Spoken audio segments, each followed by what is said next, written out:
L'homme qui a tenté d'incendier la synagogue Beth Yaakov de la Grande Motte a été interpellé.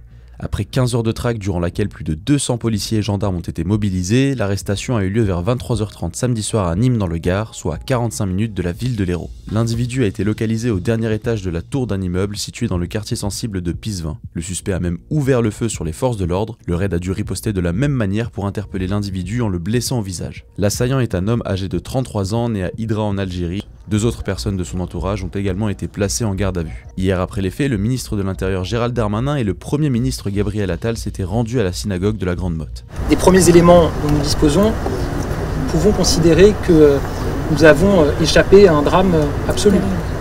D'abord parce que le commandant de la gendarmerie nous le disait, les premiers éléments notamment de vidéosurveillance, l'assaillant était extrêmement déterminé et que si la synagogue avait été remplie de fidèles à ce moment-là, si des personnes étaient descendues dans les premières minutes de l'immeuble, probablement qu'il y aurait eu des victimes humaines. Le parquet national antiterroriste a indiqué que les investigations se poursuivent activement afin d'établir les conditions de la préparation des actes du suspect et de sa fuite.